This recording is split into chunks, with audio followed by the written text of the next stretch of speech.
ठीक। और रासायनिक समीकरण देते हुए SO2 की विरंजन क्रिया का कारण बताइए। ये तो आप देखते थे कि नवजात हाइड्रोजन देता है, जल के साथ क्रिया करके SO2 फिर रंगीन पदार्थ को रंगहीन में बदल देगा। ठीक। और ये अस्थायी विरंजन है। अगर रंगहीन पदार्थ को फिर थोड़ी देर बाद अगर आप चेक करेंगे, उनको एटमॉस्फेयर में रख देंगे तो फिर से कलर आ जाता है। तो अस्थायी, ठीक, अस्थायी विरंजन काम करता है। अब यहाँ दिया है एक प्रश्न कि जल की अपेक्षा आयोडीन पोटेशियम आयोडाइड विलयन में क्यों अधिक विलेय है जल की तुलना में, क्योंकि आयनिक होता है। ये तो वैसे भी आप जान लेंगे। ठीक, इतना तो समझते हैं, इसको लिख लेंगे। चलिए देखते हैं और क्वेश्चन हम दिखाना चाह रहे हैं। हाइड्रोजन के, ये देखिए, हाइड्रोजन के 2 ऑक्सी अम्लों का संरचना सूत्र। तो क्लोरीन के ऑक्सी अम्ल आप लिख दीजिए, है ना। क्लोरीन के जैसे देखिए यहाँ पर ये HClO2 लिख दीजिए और HClO3 लिख दीजिए। ठीक है, इस तरीके से आप दिखा सकते हैं इनको। हाँ, ये प्रश्न देखिए आपका, HCl का क्वथनांक HF से कम क्यों होता है। HCl का क्वथनांक HF से कम क्यों होता है। तो देखिए HCl का क्वथनांक इसलिए HF से कम होता है क्योंकि HF के मध्य हाइड्रोजन बंध कार्य करता है, जबकि HCl के मध्य हाइड्रोजन बंध कार्य नहीं करता। इसके मध्य वांडर वाल बल कार्य करता है, और वांडर वाल बल आप जानते हैं वीक होता है H हाइड्रोजन बंध से। तो यही सब मैटर आप लिख देंगे इसमें। और हाँ देखिए, उत्कृष्ट गैसें क्या होती हैं, उत्कृष्ट गैसों के नाम लिखिए। तो उत्कृष्ट गैसें वही शून्य वर्ग में जो हैं, हीलियम, आपके हीलियम है, नियान है, आर्गन है, क्रिप्टॉन है, जेनान है और रेडान है। तो यही आपके क्या हैं, सब उत्कृष्ट गैसें हैं या अक्रिय गैसें हैं। अक्रिय गैसों के ये यहाँ पर देखिए कुछ गुण दिए गए हैं। तो ये रंगहीन, गंधहीन, स्वादहीन गैसें हैं। इनकी अंतिम कक्षा में जो विन्यास है, जनरल इलेक्ट्रॉनिक विन्यास यहाँ दिया है, NS2 और NP6 होता है। अष्टक कंप्लीट होता है, एक अपवाद छोड़कर। हीलियम के बाहर 6 नहीं होता। तो हीलियम को छोड़कर ये एक्सेप्शनल है, इसको याद रखे रहिए। ठीक। और एक प्रश्न आपका ये है कि अक्रिय गैसों की इलेक्ट्रॉन बंधुता शून्य क्यों होती है। क्योंकि इनके अंदर और बाहर के सभी कोष पूर्ण भरे होते हैं, इसीलिए इनकी इलेक्ट्रॉन बंधुता शून्य होती है। एक प्रश्न ये भी देखिए इम्पोर्टेंट है, उत्कृष्ट गैसें अक्रिय क्यों होती हैं। इनके द्वारा बनाए गए 2 यौगिकों के सूत्र लिखिए। तो उत्कृष्ट गैसें जो होती हैं, इनके सभी कक्षक जो होते हैं, वो कक्षक या कक्षा कहिए, ये पूर्णतया भरे होने के कारण ये संतृप्त होती हैं और इसी कारण रासायनिक रूप से निष्क्रिय होती हैं। ठीक। और इन तत्वों के आयनन विभव अस्थायी इलेक्ट्रॉन कक्ष होने के कारण उच्च होते हैं, अतः ये रासायनिक क्रिया में भाग नहीं लेते। और इनके द्वारा बनाए गए 2 यौगिक ये याद रखे रहिए, यहाँ आपको देखने को मिल रहा होगा, ये WHE2, इसको आप देखिए, ये वुल्फ्राइम के साथ क्रिया करके ये एक कंपाउंड बनाता है। और आर्गन के साथ, आर्गन जो है ये जल के साथ AR6H2O, AR6H2O। आप जेनान के भी लिख सकते हैं, XeF6 लिख दो और XeO2F2 ये भी लिख सकते हैं। ठीक। और यहाँ देखिए एक प्रश्न है कि उत्कृष्ट गैसों के आयनन विभव के मान उच्च क्यों होते हैं। तो ये तो आपको पता है कि उच्च आयनन विभव इनके छोटे आकार होने के कारण होता है। जैसे जैसे आप देखें लेफ्ट टू राइट जाते हैं, क्या होता है, आकार छोटा होता है। तो सब लास्ट में ही हैं, हीलियम, नियान, आर्गन, क्रिप्टॉन, जेनान, रेडान, इसीलिए इनका आयनन विभव उच्च होता है। ठीक। दीर्घ उत्तरी प्रश्न की तरफ हम बढ़ना चाह रहे हैं। ये आपका हाँ, ये एक प्रश्न देख लीजिए थोड़ा सा कि ये रेडियम 88 रेडियम 266 से प्राप्त होने वाली अक्रिय गैस का नाम तथा इसका प्रमुख उपयोग। 88 रेडियम 266 के रेडियो एक्टिव विघटन से रेडान गैस प्राप्त होती है। ठीक है, रेडान गैस। और इसका उपयोग कैंसर के उपचार में तथा रेडियो एक्टिविटी के शोध में किया जाता है, इसको याद रखे रहिए। और एक देखिए, हाँ ये एक प्रश्न बड़ा इम्पोर्टेंट है। NF5 नहीं बनता जबकि PF3 यहाँ होना चाहिए, है ना। NF5 नहीं बनता जबकि PF3 ज्ञात है, ठीक है। तो NF5 जो है बहुत अनस्टेबल होता है, अनस्टेबल होने के कारण यह नहीं पाया जाता जबकि यह पाया जाता है। तो देखिए, नाइट्रोजन के इलेक्ट्रॉनिक विन्यास करेंगे 1s2 2s2 2p3 में निम्न ऊर्जा का रिक्त डी कक्षक उपलब्ध नहीं होता।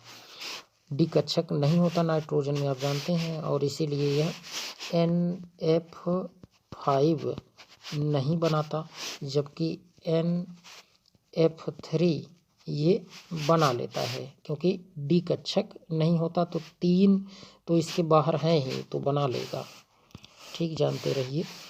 ये देखिए यहाँ दिया है संरचना इसकी, ये नहीं बनता, ये जानते रहिए। और देखिए दीर्घ उत्तरी प्रश्न, हाँ ये प्रश्न आपको यही दिखाना चाह रहे थे। अमोनिया गैस बनाने की प्रयोगशाला विधि का रासायनिक समीकरण, और प्रयोगशाला में अमोनिया गैस अमोनियम क्लोराइड को बुझे हुए चूने के साथ गर्म करके बनाई जाती है। तो ये तो आप अमोनियम क्लोराइड और कैल्शियम हाइड्रोक्साइड साथ क्रिया करके ये अमोनिया गैस बनाते हैं। और देखिए, फास्फीन गैस बनाने की प्रयोगशाला विधि का रासायनिक समीकरण ही केवल पूछ लेता है, तो ये बड़ा महत्वपूर्ण है ये समीकरण है। ये सफ़ेद फास्फोरस है, NaOH के साथ NaOH जलीय विलयन में लेते हैं सफ़ेद फास्फोरस के साथ और गर्म करते हैं अक्रिय वातावरण में, तो ये फास्फीन गैस बनती है। अक्रिय वातावरण में इसलिए करते हैं, नहीं तो ये जो फास्फीन है ये जलने लगता है और ये आपका NaH2PO2 भी बन जाता है इसके साथ, ठीक है। तो इसे भी आप जानते रहिए ये रिएक्शन। अब देखिए महत्वपूर्ण आपके यहाँ से स्टार्ट हो गए दीर्घ उत्तरी। ये फास्फीन बनाने की प्रयोगशाला विधि का सचित्र वर्णन पूछता है, तो इसके 2 गुण भी पूछ रहा है, 2 गुण भी लिखिए। तो देखिए आया हुआ है प्रश्न, आप यहाँ देख सकते हैं कब कब आया है, और भी आए हुए होंगे ये, है ना। देखिए 9, 10, 12, 13, 16, 17 और 2018 इन सब में आए हुए प्रश्न हैं ये। तो प्रयोगशाला में फास्फीन को सांद्र सोडियम हाइड्रोक्साइड को अक्रिय वातावरण में, वही समीकरण जो अभी जस्ट ऊपर बताए थे, ठीक वही है, सफ़ेद फास्फोरस NaOH के जलीय विलयन के साथ क्रिया करवाते हैं तो फास्फीन गैस बनती है। और ये चित्र याद रखिए, बड़ा महत्वपूर्ण है, ये बहुत ही इम्पोर्टेंट है, याद रखे रहिए। देखिए गोल पेंदी का फ्लास्क लेंगे, इसमें आप NaOH के सलूशन और ये सफ़ेद फास्फोरस वाइट फास्फोरस लेंगे, बर्नर की सहायता से गर्म करेंगे। तो इसको देखिए एक जल विस्थापन विधि द्वारा आप यहाँ देखिए इसको प्राप्त करेंगे, और ये जैसे बाहर निकलता है तो यहाँ देखिए बबल्स के रूप में, छल्ले के रूप में, देखिए वर्टेक्स रिंग, ऐसे रिंग बनते हुए ये बाहर निकलता है। तो ये याद रखिए रहिए, ये आपका ये चित्र याद रखे रहिए और रिएक्शन भी याद रखे रहिए, ठीक है। और इनके 2 प्रमुख गुण याद रखे रहें फास्फीन के, यह वायु से भारी तथा जल में अल्प विलेय है, यह विषैली प्रकृति की होती है। कौन? PH3 फास्फीन, ठीक, ये याद रखे रहिए। अगर इनके उपयोग पूछता है तो इसका उपयोग धातुओं के फास्फाइड बनाने में किया जाता है, और इसका उपयोग समुद्री यात्राओं में होम्ज सिग्नल के लिए किया जाता है, ठीक। तो इसको याद रखे रहिए। अमोनिया और फास्फीन के 2 रासायनिक विभेदीकरण परीक्षण भी पूछ सकता है। तो अमोनिया जलीय कॉपर सल्फेट के साथ गहरा नीला विलयन बनाती है, जबकि फास्फीन जलीय कॉपर सल्फेट के साथ कॉपर फास्फाइड बनाती है। और अमोनिया सांद्र HCl के साथ सघन श्वेत धूम देती है ना, जो अभी आप जान रहे हैं श्वेत धूम देता है। क्यों देता है? क्योंकि अमोनियम क्लोराइड बना लेता है, NH4Cl वही है श्वेत धूम, जबकि फास्फीन HCl से क्रिया करके फास्फोनियम क्लोराइड बनाती है, ठीक, इसको याद रखे रहिए। और एक आपका ये भी पूछ सकता है, होम्ज सिग्नल में किस गैस का उपयोग करते हैं? तो होम्स सिग्नल में अभी थोड़ी देर पहले ही आपने देखा था कि फास्फीन गैस का प्रयोग किया जाता है। तो इस कार्य के लिए कैल्शियम फास्फाइड कैल्शियम कार्बाइड से भरे हुए 2 डिब्बे छिद्र करके समुद्र में डाल दिए जाते हैं। तो जल के संपर्क में आने पर फास्फीन और एसिटिलीन दोनों ही साथ साथ जलती है। तो इस तरीके से आप इसका वो रिएक्शन देख सकते हैं। यहाँ ये उतना इम्पोर्टेंट नहीं है। ये देखिए आप यहाँ से ये तो ऑक्सीजन गैस बनाने की ये समीकरण, इसको याद रखिए। प्रयोगशाला विधि का ये पोटेशियम क्लोरेट के साथ MnO2 उत्प्रेरक की उपस्थिति में 340 डिग्री सेल्सियस को गर्म करते हैं तो ऑक्सीजन गैस का निर्माण होता है। रासायनिक समीकरण केवल आ सकता है इसका। तो और यहाँ पर ये आपका एक प्रश्न है, ये सीमेंस और हाल्सके ओजोनाइजर द्वारा ओजोन का निर्माण सचित्र वर्णन, बहुत इंपॉर्टेंट है, 2016 में आया हुआ प्रश्न है। तो सीमेंस और हाल्सके ओजोनाइजर द्वारा ओजोन का औद्योगिक निर्माण आप याद रखे रहिए, इसको पढ़ेंगे अच्छे से।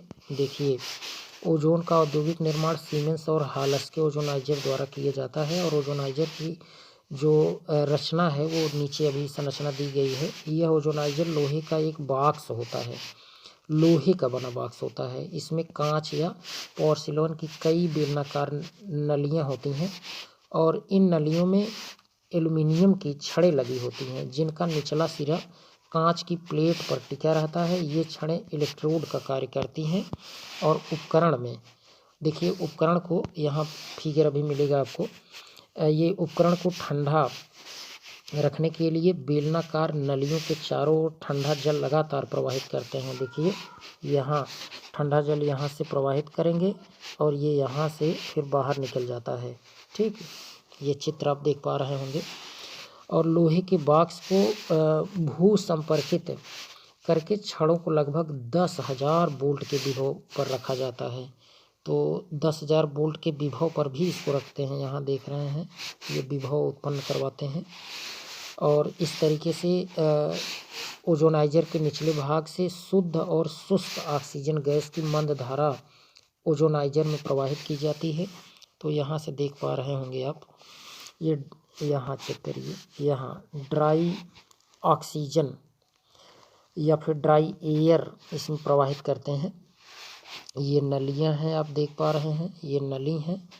और कलर थोड़ा सा चेंज करते हैं। और यहाँ देखिए इस तरीके से, और 10,000 वोल्ट का यहाँ विभव उत्पन्न करेंगे तो आपको ओजोन गैस है ना, ओजोन गैस जो है यहाँ से आपको देखने को मिलती है, लगभग 10% ही प्राप्त होती है। इसको भी याद रखे रहिए। ठीक, और जैसे ये भी अगर कभी पूछा जाए कि ओजोन की पोटेशियम फेरोसाइनाइड से अभिक्रिया, तो पोटेशियम फेरोसाइनाइड के K4 के CN6 के साथ जलीय विलयन में ओजोन के साथ क्रिया करवाएंगे, पोटेशियम फेरीसाइनाइड K3 बनता है। ये रिएक्शन याद रखिए। स्टेनस क्लोराइड को यह स्टेनिक क्लोराइड में परिवर्तित कर देता है HCl के साथ जब ओजोन क्रिया करवाते हैं। तो ये भी याद रखे रहिए। और इनके ऑक्सीकारक गुण ये सब तो हैं ही। सल्फर के अपर रूप भी आप उतना इम्पोर्टेंट नहीं, इसमें दीर्घ उत्तरी प्रश्न, ये शीर्ष कक्ष, देखिए ये महत्वपूर्ण प्रश्न दीर्घ उत्तरी प्रश्न में, शीर्ष कक्ष विधि द्वारा सल्फ्यूरिक अम्ल के निर्माण का सचित्र वर्णन बहुत महत्वपूर्ण है। इसमें पूछता है कि उत्प्रेरक क्या है, तो याद रखे रहिए नाइट्रिक ऑक्साइड होता है उत्प्रेरक। ठीक, SO2 के साथ ही O2 क्रिया करवाते हैं। और ये भाप यानी कि जलवाष्प के साथ तो सल्फ्यूरिक एसिड का निर्माण होता है। उत्प्रेरक पुनः बन जाता है, फिर से रिएक्शन में यही आ जाता है। तो रिएक्शन याद रखे रहिए। और इसमें कई वो होते हैं, जैसे पायराइट बर्नर के साथ ऑक्सीजन क्रिया करवाएंगे तो Fe2O3 और SO2 बनेगा। SO2 इस तरीके से भी बना सकते हैं, या सल्फर को ऑक्सीजन से क्रिया करवा के SO2 बना ले। अब यही SO2 जो है धूल कक्ष में आप जब लाते हैं, इसका फिगर देखिए, धूल कक्ष में पायराइट बर्नर में सल्फर डाइऑक्साइड गैस और वायु के मिश्रण को धूल कक्ष में भेजा जाता है, जिससे धूल मिट्टी ये सब बाहर निकल जाए। और इस कक्ष में गैसीय मिश्रण भाप के संपर्क में आता है, जिससे उपस्थित धूल के कण भारी होकर कक्ष की पेंदी में बैठ जाते हैं। अब यहाँ जरा इसका फिगर देखिए, फिगर जरा से चेक करिए, देखिए आपको दिख रहा होगा। तो यहाँ पर क्या करते हैं, जैसे एयर है ना, ये पायराइट आपके यहाँ पर बर्नर, पायराइट बर्नर लगे हुए हैं, तो यहाँ से इसका मिश्रण आप इसमें भेजते हैं। तो देखिए होता क्या है, यहाँ से सभी गैसें जो हैं ये गर्म होकर, है ना, SO2 गैस जो है, SO2 और O2 को यहीं से आप इसमें क्या करते हैं, भेजते हैं। तो ये बर्नर कक्ष है ना, ब्रिक्स ऑफ फ्लिंट स्टोन होते हैं यहाँ पर। और यहाँ देखिए ग्लोवर टावर है, और ग्लोवर टावर है, फिर ये गैसें आगे बढ़ती हुई जाती हैं लेड चैम्बर में जाती हैं। तो यहाँ पर देखिए उसके बाद वहाँ से होकर के ये गैसें आगे की तरफ बढ़ेंगी, उससे पहले यहाँ कूलर लगा होता है, इसको ठंडा करता है। फिर नेक्स्ट लेड चैम्बर में, इसलिए तो इसको शीश कक्ष कहते हैं, शीश कक्ष है, वही शीश शीशा लेड से संबंधित है। तो फिर ये आपस में क्रिया करके SO3 बनाती हैं, है ना। यहाँ ये जरा देखिए, क्या, एक मिनट जरा चेक करिए, देखते हैं, हाँ SO3 बनाती हैं। तो फिर अगले चैम्बर में जा कर के फिर ये जल के साथ क्रिया करती हैं, वहाँ पर आपको देखने को मिलेगा कोक, और ये इसी को आप गैलुसेक टावर कहते हैं। फिर वाटर गैसें यहाँ से इसके साथ क्रिया करती हैं, तो फिर वो निर्माण करती हैं H2SO4 का। ठीक, तो ये फिगर आप बुक से अच्छे से देख लीजिएगा, इसमें कम स्पष्ट हो रहा है। तो एक इसमें नाइटर पात्र होता है, देख रहे हैं, नाइटर पॉट यही है। तो यहाँ पर देखेंगे आप नाइट्रिक, ये अमोनिया ऑक्सीजन से क्रिया करके ये NO बनाती है।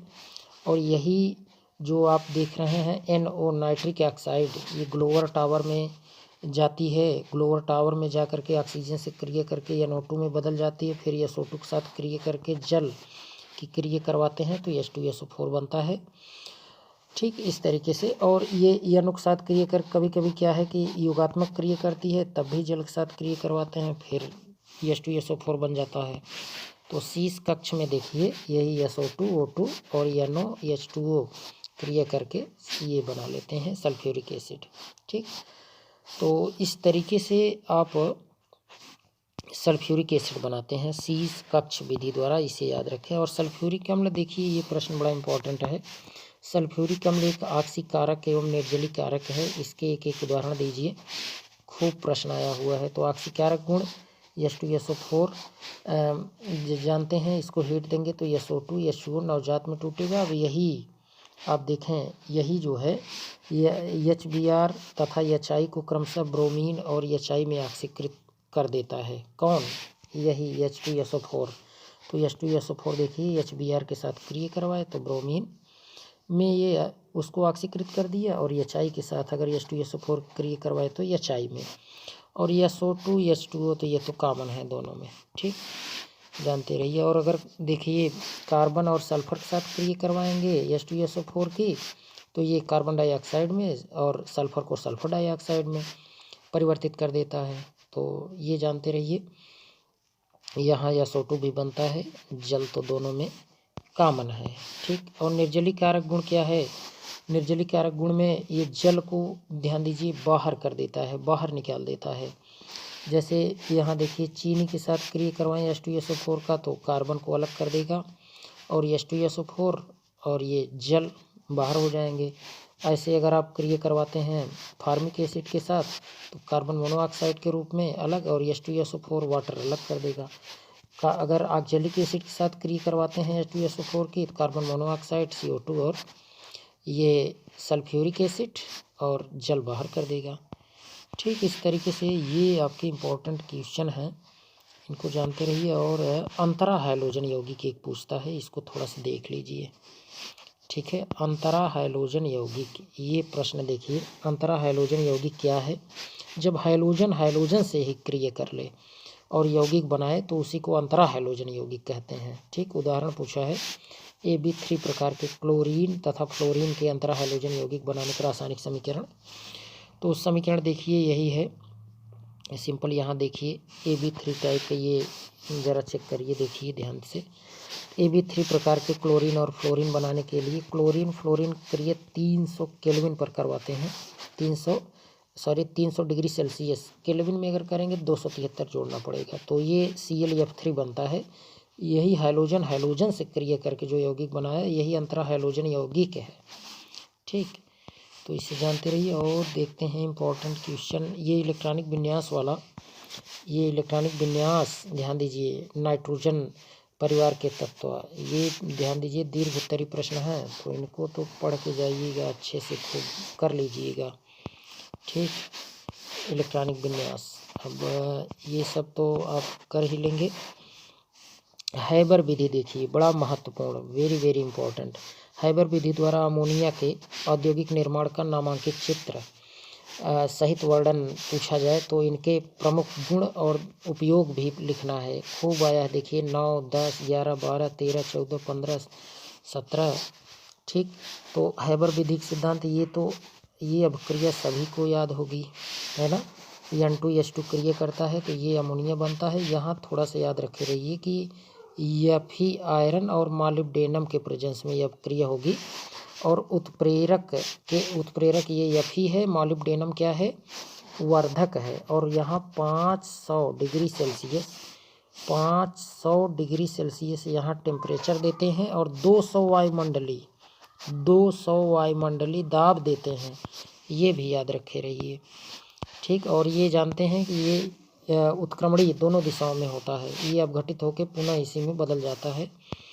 और इसका फिगर भी अभी देखेंगे आप। यह एक ऊष्माक्षेपी उत्क्रमणीय अभिक्रिया है और क्रिया के पश्चात आयतन में कमी आती है। देखिए 1 अणु इसके, 3 अणु इसके, 3 1 4 अणु, लेकिन बना 2 अणु, तो आयतन में कमी। इसलिए लासा-तेली के नियमानुसार कम ताप और अधिक दाब पर अमोनिया अधिक उत्पन्न होगी, है ना। जब दाब अधिक करेंगे तभी तो इसका आयतन कम होगा, तो इसलिए 200 वायुमंडलीय दाब पर। और देखिए साथ ही साथ कम ताप पर अभिक्रिया का वेग बढ़ाने के लिए उत्प्रेरक प्रयोग किया जाता है। और इस अभिक्रिया का उत्प्रेरक उपस्थिति में अनुकूलतम ताप वही 450 से 500 डिग्री सेल्सियस और उच्च दाब देखिए 200 वायुमंडलीय होता है। क्योंकि अभिक्रिया उत्क्रमणीय है, जिससे पुनः रिवर्स ना आए, इसलिए आप खूब प्रेशर देते हैं। इसलिए अमोनिया को बराबर क्रिया क्षेत्र से हटाने के बाद अमोनिया गैस अधिक बनेगी। और इस अभिक्रिया में लोहे के बारीक चूर्ण वही उत्प्रेरक और मॉलिब्डेनम वर्धक, उत्प्रेरक वर्धक यानी वर्धक याद रखे रहिए आप, कि सूक्ष्म मात्रा प्रयुक्त होती है। और इसमें गैसीय मिश्रण शुद्ध होना चाहिए, जिससे उत्प्रेरक विषाक्त न हो, है ना। चित्र याद रखना है। यहाँ आपका कंप्रेसर पंप है, यहाँ से 1:3 के अनुपात में नाइट्रोजन 1 अनुपात है, नाइट्रोजन 1 अनुपात में रहेगा, हाइड्रोजन 3 अनुपात में। जैसे आप संतुलित किए थे तो वहाँ मिल गया था। तो कंप्रेसर पंप, यहाँ से आप गैसों को भेजते हैं, तो ये आपका मॉलिब्डेनम और लोहे का चूर्ण इसमें रखा गया है। यहाँ पर सब यहाँ से होते हुए ये गैसें आगे बढ़ेंगी। यहाँ से आपको देखिए ये क्षेत्रफल बढ़ाने के लिए निकास नली को, जो ये नली है, इसको टेढ़ा मेढ़ा कर दिया गया है। और यहीं पर द्रवित अमोनिया यहाँ पर आपका प्राप्त होता है। ठीक, और पुनः ये गैसें फिर से वो चली जाती हैं, जो नाइट्रोजन और हाइड्रोजन बची हुई होती हैं, पुनः ये रिएक्शन में फिर से यूज कर ली जाती हैं। और इस विधि से नाइट्रोजन हाइड्रोजन को 1:3 के अनुपात में मिलाकर 200 वायुमंडलीय दाब पर तप्त लोहे के बारीक चूर्ण में इसको गर्म करते हैं। मॉलिब्डेनम ये तो वर्धक का काम करता है और 500 डिग्री सेल्सियस ताप पर गर्म करते हैं। और 10 से 15% अमोनिया केवल बनती है इससे, ये भी याद रखना है।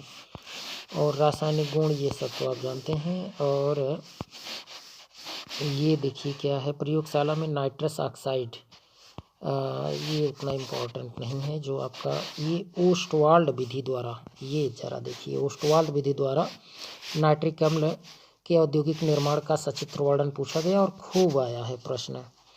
तो इसका तो पहले आप याद रखें, ये रिएक्शन याद रखिए, रिएक्शन। ठीक, रिएक्शन अमोनिया के साथ ऑक्सीजन की क्रिया करवाई जाती है प्लेटिनम के प्रेजेंस में।